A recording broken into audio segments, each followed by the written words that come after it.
Hola chicos, en este vídeo os voy a mostrar una estrategia para abordar los ejercicios de física de muchas áreas de la física. Los tenéis ahí arriba a la izquierda. Sirve para problemas de estática, de dinámica, gravitación, sistema de partículas, sólido rígido e incluso, aunque sea de forma indirecta, para cinemática y mecánica de fluidos. Entonces los ejercicios que he resuelto hasta ahora en física probablemente tenían una receta hecha que había que seguirla y con esto tenías casi la garantía de que hacías bien el ejercicio. A partir de ahora, pues esto puede que ya no sea así. Y entonces, como no hay receta hecha, al menos tener una estrategia de cuáles son las cosas que debes hacer para intentar resolver el ejercicio. La buena noticia es que hay 6 pasos que los tienes ahí en el cuadro verde que puedes seguir y aunque no te da garantía de éxito, pero sí que te va a acercar mucho a la forma de resolver el ejercicio.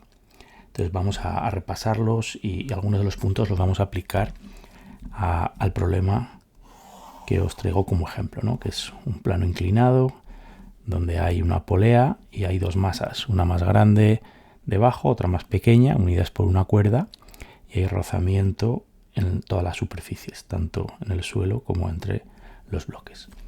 Entonces vamos a ver qué cosas nos dice. Dice, primer punto, datos y dibujo. Siempre es muy importante hacer un buen dibujo. Un buen dibujo nos ayuda muchísimo con la resolución.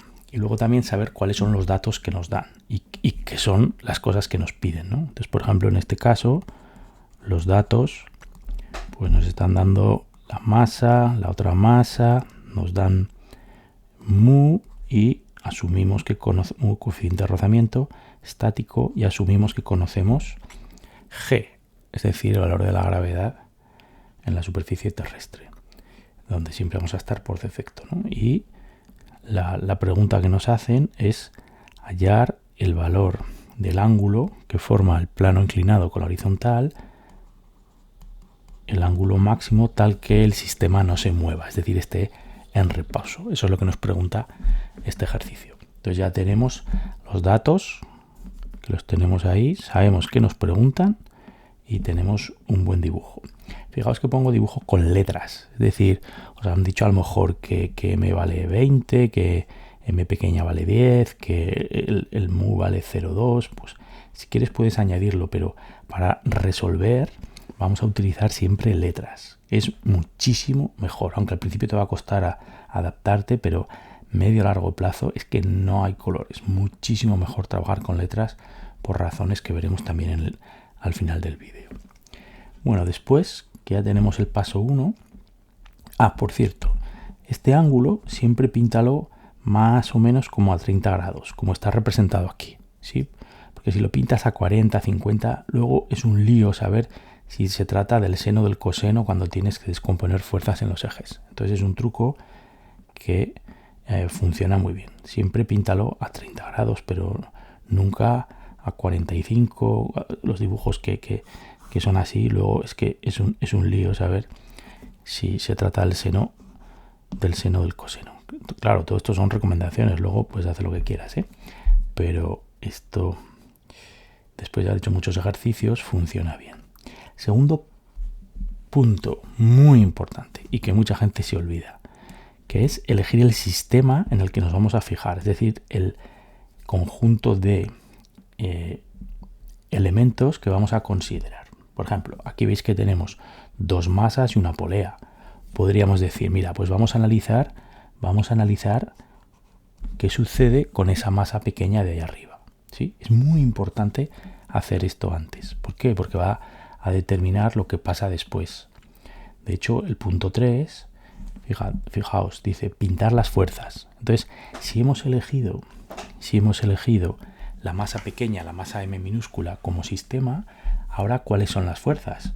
Lo vamos a hacer aquí abajo. Entonces, ¿qué fuerzas tenemos? Y las podemos pintar, ¿no? Entonces, la primera que siempre nos viene a la cabeza es el peso. El peso, cuyo valor es mg, y lo ponemos así, es una fuerza que hace el planeta Tierra sobre la masa. Esto por un lado. ¿Qué más fuerzas tenemos? Pues fijaos, la masa pequeña está apoyada en una masa grande, así que la masa grande hará una fuerza normal, perpendicular a la superficie, hacia arriba, que podemos llamar N1. ¿Por qué? Porque si no la pieza pequeña se hundiría, como si esto fuera plastilina o barro, ¿sí? Y como no se hunde, es que tiene que haber una fuerza soportándola. ¿Y qué más fuerzas hay? Pues tenemos también la tensión que hace la cuerda, que la cuerda tira hacia arriba y a la derecha, ¿sí? Y aún tenemos una más, que es la fuerza de rozamiento. Entonces, ¿quién hace la fuerza de rozamiento? La hace el bloque grande sobre el bloque pequeño, ¿sí? Y es una fuerza exterior al bloque pequeño. Entonces, ¿hacia dónde va? Pues aquí ya no está tan claro, ¿no? Entonces, lo que vamos a hacer es suponer. Entonces, vamos a suponer que esto tiende a moverse, este bloque, hacia abajo, porque es un bloque más grande y lo podemos pensar así. Entonces, si el bloque va pequeño hacia abajo, el bloque grande va hacia abajo, el pequeño va a tratar de moverse hacia arriba. Y como la fuerza de rozamiento siempre se opone al movimiento, pues la vamos a pintar así, fuerza de rozamiento, ¿sí? Si luego resulta que era al revés, pues nos saldrá la fuerza con signo negativo, ¿sí? Pero siempre es bueno hacer una pequeña averiguación de según el dibujo, si va a moverse hacia arriba o hacia abajo. Nos podemos confundir, pero no pasa nada, pero si lo hacemos bien desde el principio, pues ya es todo más natural. Y ya hemos terminado, ¿sí? Entonces fijaos que las 4 fuerzas que están pintadas aquí, pues son fuerzas exteriores a la masa pequeña. Y ya no tenemos que pintar más. Ya no hay que pintar más fuerzas. Es verdad que hay otras, pero actúan pues sobre el bloque grande o sobre el suelo, sobre la polea, pero aquí termina nuestro punto 3. Si hubiéramos elegido la masa grande como sistema de estudio, entonces estaríamos en este caso. Nos fijaríamos y nos preguntaríamos cuáles son las fuerzas exteriores sobre la masa grande. Y de nuevo diríamos, pues mira, empezamos siempre con el peso, que en este caso será mg. Luego tenemos la normal que hace el suelo sobre el bloque grande, que va a ser, pues la llamamos n2. Pero luego también, fijaos, tiene el bloque pequeño encima, con lo cual el bloque pequeño hará una fuerza hacia adentro, también normal, que vamos a llamar n3, y es una fuerza relevante, es exterior al bloque grande. Por supuesto, tenemos también la tensión que tira hacia arriba y por último el rozamiento. Como hemos supuesto que el bloque se mueve hacia abajo, el bloque grande, el rozamiento del suelo, que hace la cuña del suelo al bloque, pues va a ir hacia arriba. Y a este vamos a llamar fuerza de rozamiento 2, porque ya tenemos una. Y por otro lado, el bloque pequeño hará también rozamiento sobre el bloque grande. Así que tendremos otra fuerza de rozamiento que llamaremos fuerza de rozamiento 3. Luego podremos ver que esta coincide con alguna de las que ya hemos comentado, ¿verdad? Pero todas estas fuerzas son exteriores al bloque grande. En este caso hay un montón, pues no sé, hay 3, 4, 5, 6. ¿Sí? Y aquí terminaría el paso 3.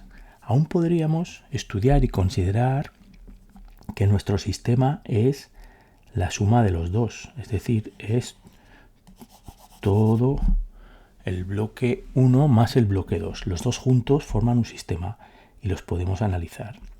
Entonces, en ese caso, que es lo que tenéis pintado abajo, tendríamos que estudiar solo las fuerzas exteriores. ¿Cuáles son? Pues fijaos, tendríamos por un lado, como siempre, el peso, pero ahora el peso del sistema es las dos masas sumadas y multiplicadas por la gravedad. ¿Sí? Luego habría, esta es una fuerza que hace la Tierra sobre las masas, habría una normal que sería la que hace el suelo sobre los bloques, que sería N2, es la misma del N2 de este otro sistema.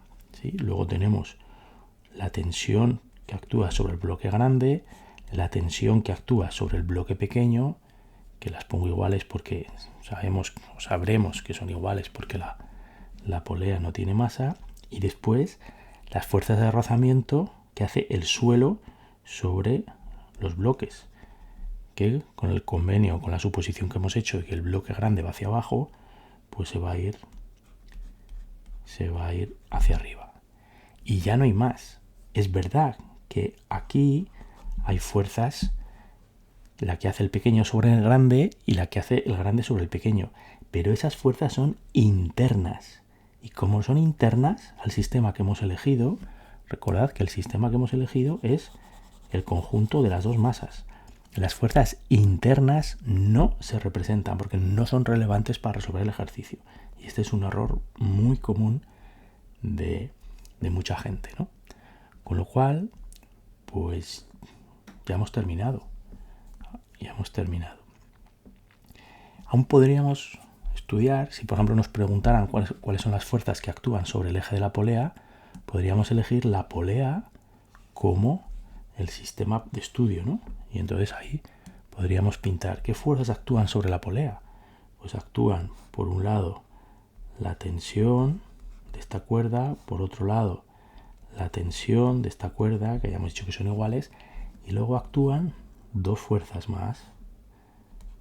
Actúa, una fuerza que hace el eje de la polea sobre la polea, que lo podemos descomponer normalmente, como no sabemos hacia dónde va, pues lo descomponemos en dos fuerzas, ¿no?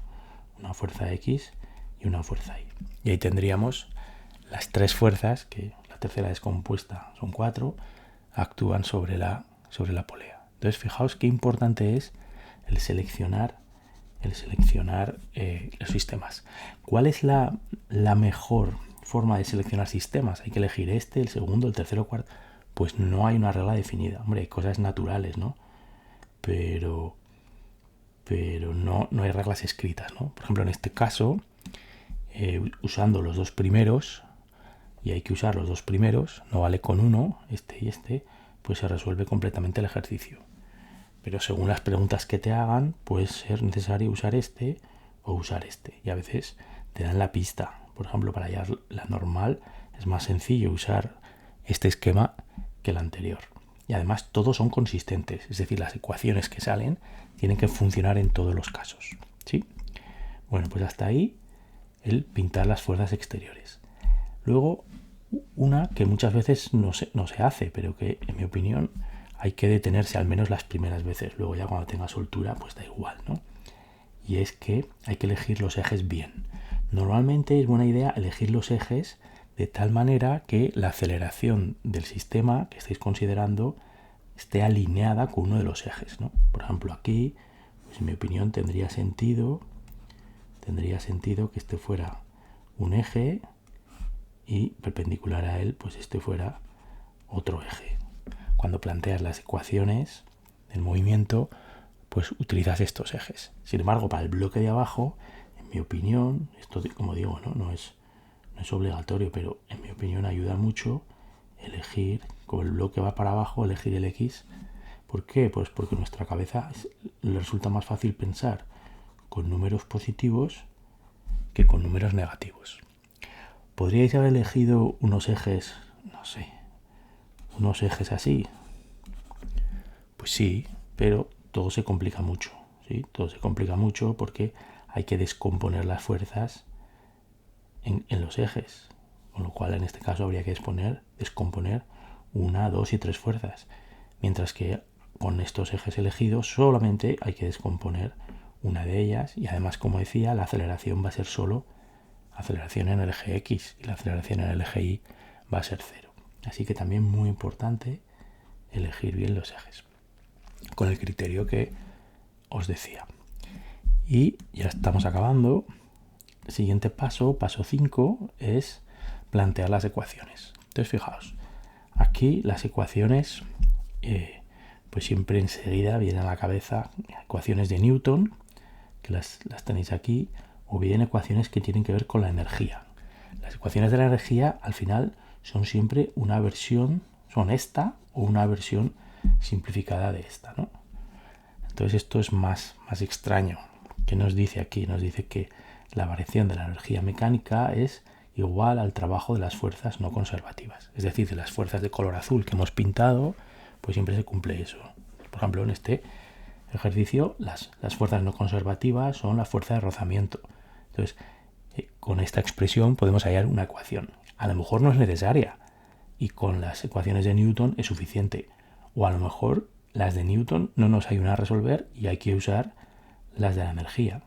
Con lo cual, o bien la de arriba o bien la de abajo vais a tener que utilizar. ¿Sí? Por eso están ahí a la izquierda. Y después puede ser que tengas que usar pues, sumatorio de momentos de las fuerzas, que aprenderás que es el momento de inercia por la aceleración angular. Esto pues se utiliza, por ejemplo, en estática, o también siempre que hay cosas que dan vueltas con velocidad no constante. Siempre aparece esta expresión. Y luego puede haber otras ecuaciones. Aquí es donde se acaba la receta. Otras ecuaciones que pueden tener que ver con casos límite, con geometría, con condiciones que nos impone el ejercicio, u otras, ¿no? Pues no sé, si por ejemplo nos dicen que pues la suma de fuerzas es igual a 0, pues sabemos que el momento lineal es constante. Entonces podemos usar que el delta de P es 0 y esto no es una ecuación adicional, ¿sí? Entonces, todas las ecuaciones tienen que ser consistentes entre sí y a veces son redundantes. Entonces, usar una u otra pues es cuestión de facilidad, de experiencia, de gusto a veces, ¿no? Cómo abordar uno u otro problema, ¿sí? Pero al menos los dos primeros candidatos van a ser los de la izquierda, ¿no? Y luego recordad, cuando tú pones sumatorio de fuerzas es igual a masa por aceleración, en realidad estás poniendo 3 ecuaciones, porque esto es cierto en los 3 ejes, ¿sí? Es cierto que la suma de todas las fuerzas en el eje X es la masa del sistema por la aceleración del eje X, y lo mismo para el eje Y y lo mismo para el Z. Normalmente el Z no se utiliza, son problemas de geometría plana, y lo mismo para sumatorio de momentos igual a I por alfa, ¿no? De aquí salen otras 3 ecuaciones, aunque aquí normalmente las que se utilizan, al menos en las primeras etapas, es solamente la del eje Z, ¿sí? Pero fijaos qué poderosas son estas ecuaciones, ¿sí? Aquí tenemos 3 y aquí otras 3. Y lo último, que en mi opinión es muy importante hacer, es, una vez que tenemos el resultado, preguntarnos si tiene sentido. Por ejemplo, imaginad que hemos obtenido este resultado y que dice que, o sea, recordad que la pregunta es cuál es el ángulo máximo sin que el sistema se empiece a mover, ¿sí? Entonces la condición que nos sale es la que tenéis abajo en el cuadro, ¿no? Que pone que la tangente de z tiene que ser esta fracción. Entonces, no sabremos nunca si está bien, pero al menos podemos saber si está mal, ¿sí? Entonces, por ejemplo, hay 2 cosas por hacer. Uno, análisis dimensional. Miramos si las dimensiones tienen sentido, ¿no? Entonces, ¿qué sabemos? Que la tangente de z es adimensional, no tiene dimensiones. ¿Por qué? Porque es metros partidos por metros, ¿sí? Es una distancia partida por otra distancia, no tiene dimensiones. Las dimensiones podríamos decir que es 1, se suele poner así, ¿sí? Y aquí a la derecha, ¿qué tenemos? Pues mira, tenemos mu, que es adimensional, porque es la constante de proporcionalidad de 2 fuerzas, la de rozamiento y la normal, o sea que no tiene dimensiones. Luego, si sumamos 2 masas, pues ahí tenemos kilos. Y si dividimos por masas, tenemos kilos dividido entre kilos, adimensional. Pero nos queda G. Entonces, G, ¿qué dimensiones tiene? Son metros partido segundo al cuadrado. ¿Puede ser que 2 expresiones en las que no coinciden las unidades esté bien? Pues no puede ser. Con lo cual, es imposible que esta solución sea correcta, ¿sí? De hecho, la solución correcta es quitar la G. Eso es que se nos ha escapado y hemos metido la G inadvertidamente, ¿sí? De hecho, la solución es la que os queda, la que tenéis ahora. Y ahora sí, si quitáis la G, pues lo que hay a la derecha también es adimensional. Perfecto. Y el otro Lo otro que se puede comprobar es qué ocurre cuando se mueven los valores de los parámetros que tenéis ahí. De ahí la importancia de resolver con letras, porque si esto lo resolvéis con números, os sale ahí, no sé, 36 grados y no sabes si lo has hecho bien o no. O te has confundido con la calculadora, que también es frecuente, ¿no? Entonces, por ejemplo, te puedes preguntar, ¿qué sucede si el coeficiente de rozamiento sube? Pues fijaos, si el coeficiente de rozamiento sube, la tangente sube. Y por tanto, el ángulo también sube, porque la tangente es una función creciente. Y ahora pregúntate, ¿físicamente tiene sentido que si el coeficiente de mu es muy alto, tú puedas inclinar el plano más sin que aquello se mueva? Y la intuición, el sentido común, te dice que sí. Que cuanto mayor sea el rozamiento, pues más aguanta esto sin moverse cuando lo inclinas. Con lo cual, pues es una buena señal. Si hubiera salido en el denominador la mu, pues no puede ser y hay que revisar los cálculos, ¿sí? Y lo mismo puedes hacer con las m's, ¿no? Lo mismo puedes hacer con las m's. Entonces, bueno, esto con las m's y con cualquiera de los parámetros de la solución. Entonces podemos decir ¿qué pasa? ¿Qué sucede si los valores, vamos a poner, suben o bajan, ¿no? ¿Cuál es el impacto en la solución? Si tiene sentido lo que nos dice o no tiene sentido. Y con esto, pues como os decía, no nos aseguramos de que está bien, pero al menos si hay un error, pues lo podemos encontrar, ¿sí? Bueno, pues hasta aquí la estrategia para resolver ejercicios, y vamos a hacer muchísimos ejercicios con este esquema del cuadro verde, ¿sí? Los primeros los iremos haciendo pues más despacio, siguiendo los pasos uno por uno, y después ya iremos cogiendo velocidad y ya pasaremos como muy rápido por ellos. Pero siempre en la mente tenéis que meteros en la cabeza, meteros estos 6 pasos. Bueno, espero que os haya gustado y espero que os resulte muy útil a partir de ahora. Hasta el próximo vídeo.